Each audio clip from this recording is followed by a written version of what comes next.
How's it going, guys? My name is Zach with the movie Castle, and today we're going to be taking a look at Dracula Motherf. Yeah, quite the striking title there. You can see on the front of the book it's censored with blood, and a lot of the online listings do ** instead of UC. But still, yeah, quite the title, but I doubt a bookstore would be very happy with having that on their shelves. So, obviously, a little bit of censorship. This is from Image Comics and is written by Alex De Campi. I first heard of her with the series Grindhouse Doors Open at Midnight. A really great horror anthology series where like each volume would have two different stories and they'd be like all these 1970s and 80s B movies. Really good stuff. And the art is by Erica Henderson, who does some really fun, trippy 1970s style stuff in here. Pretty interesting. And in this book, way back in time, Dracula is killed by his brides. However, a young starlet in the 1970s is worried about aging and growing old and tracks Dracula down and accidentally unleashes him in 1970s Hollywood.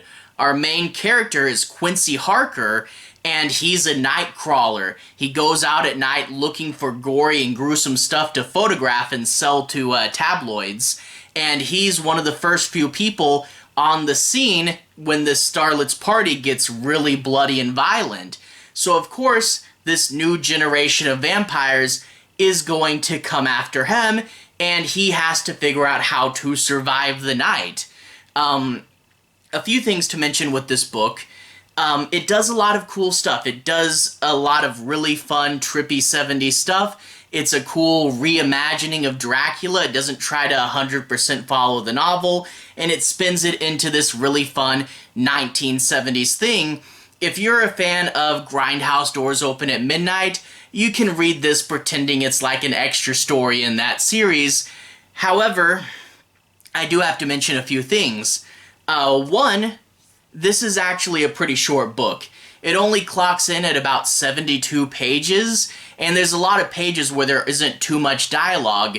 I started to read it intending just to start, but when I saw how quick I was going, I'm like, hey, let's just finish it. So I read this all in one relatively short sitting.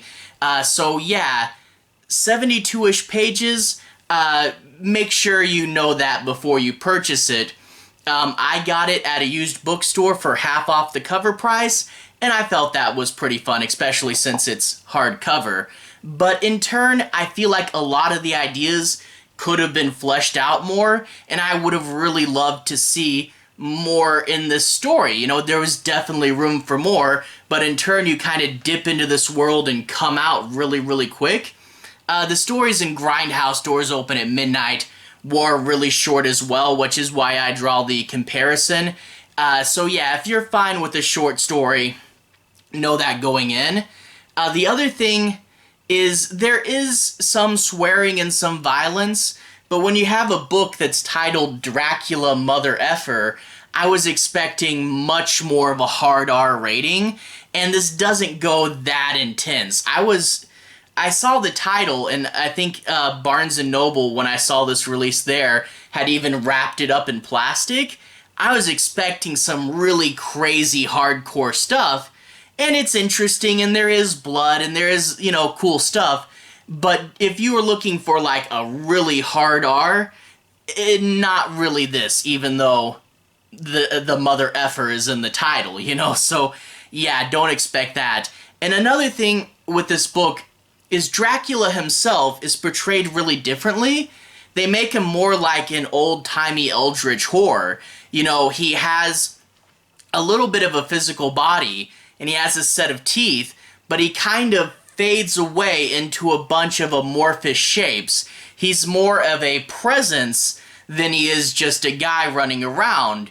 And I know nowadays, you know, the big, unknowable, almost Lovecraftian horror is really big. But that being said, it wasn't as big in the 1970s. So it does fit with, like, the psychedelic stuff, but at the same time, this wouldn't have been anything that a 1970s movie would have done.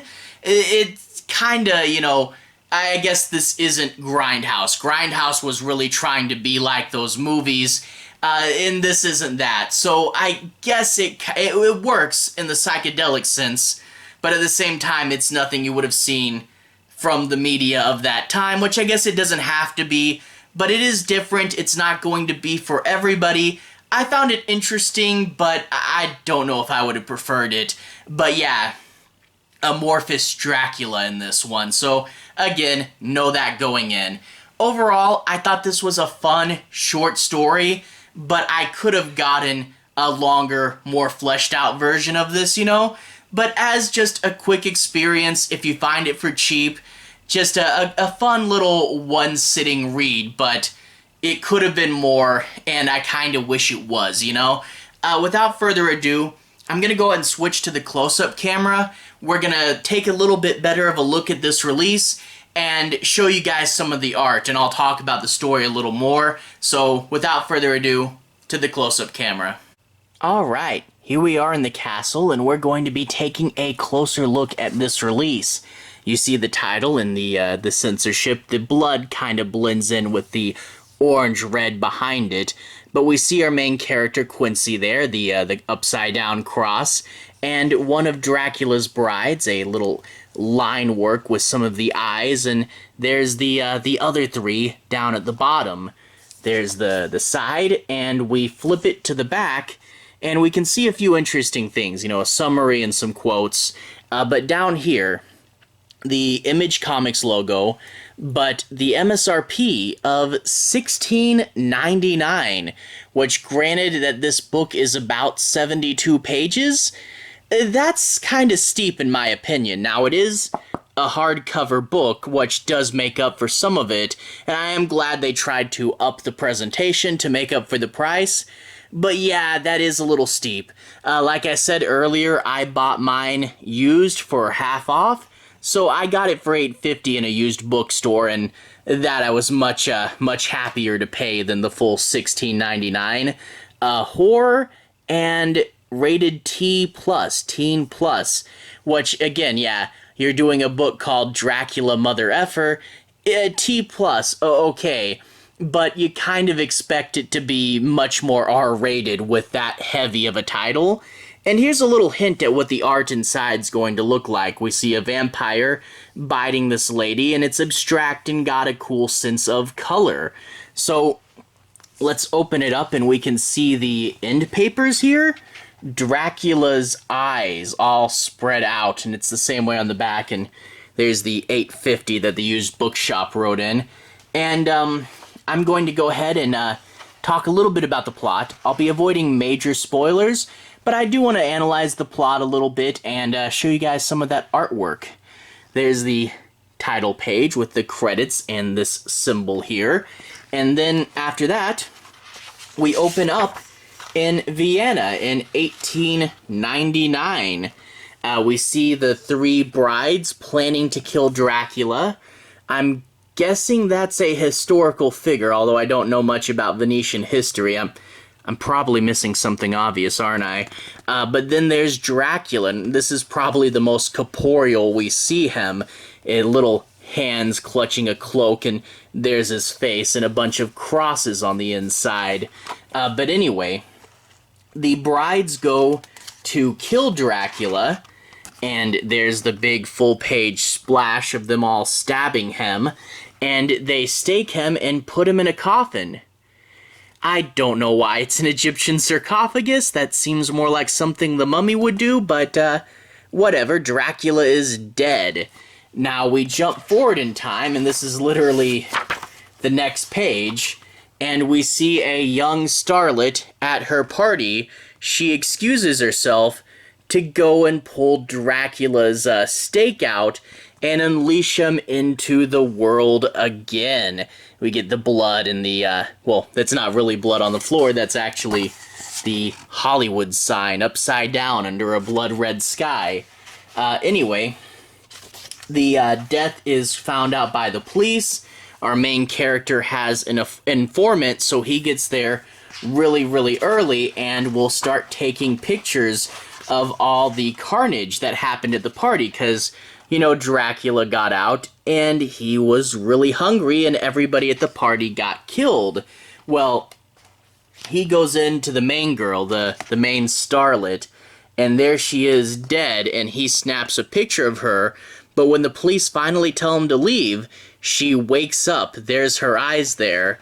However, when he's trying to sell the pictures, the guy says, we can't do that much.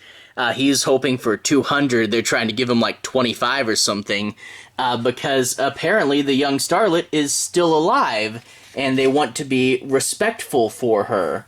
So yeah, he's getting kind of screwed out of his money there, and he's not making a whole lot. Well, the starlet shows up again and says, hey, come in this car with me. And he's like, oh, I don't think so, when he gets mind controlled by Dracula. And we see this cool visual of the, you know, hands coming up and crowding over his face. He's, however, saved by, well, let's actually look at this double-page splash first. That's pretty cool. Anyway, he's, however, saved by one of Dracula's old brides, who comes in and attacks the new bride and is going to free him. But he doesn't really want much to do with the world of vampires. However, he gets a call from his boss who says, hey, you really need that money. How about instead of being a night crawler, you go out and take some photos of this party? So he goes to do that, but we find out that really wasn't his boss's idea. His boss has fallen victim to Dracula, and the party is going to be a trap. I won't go too much further in the plot than this, but I do want to show you he gets there, and you get this really fun Mask of the Red Death costume that the new bride is wearing. So yeah, Dracula's new brides versus Dracula's old brides in 1970s Hollywood. You get some cool action and some really fun stuff, and you got to see all that color they use. That was pretty fun. So overall, there is a lot to like with this book, but like I said, it is a very quick read. You know, you go through that book really fast, and I do wish there was more substance to it. There actually is some bonus features in the back, a little bit of sketchbooks, and also a note from the author. And you get like here's this page where you get to see all the old brides and what their names are. I really wish they had Carmilla in there. She's the coolest of the brides, but you get sketchbooks, but you also get this really long On Monsters by Alex De Campi, where she's talking about her thoughts on Dracula, why she decided to make him non-corporeal, but it's written really what's the word? Very serious, you know? And you're doing a book called Dracula Motherf.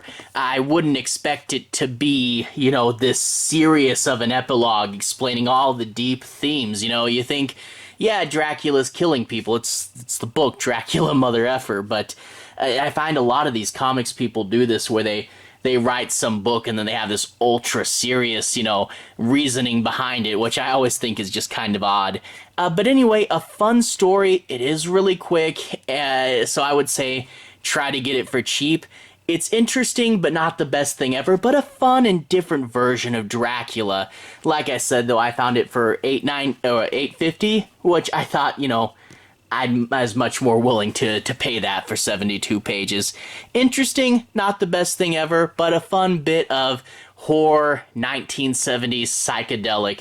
It all takes place over one night, which is pretty cool too, you know? Anyway, to everyone who's watched so far, thank you for watching. To everyone who's liked and subscribed, thank you. You really are helping the channel out. I'll leave a relevant playlist on the bottom. This should be my horror comics playlist. If you want to see me talk about more horror comics, I've covered a few of those in there as well. and I'm sure you'll find something you like. I've covered a few things by Colin Bunn and a few anthology horror comics as well. Anyway, have a good day. I'll see you guys again very, very soon. Relevant playlist on the bottom. Have a good day now.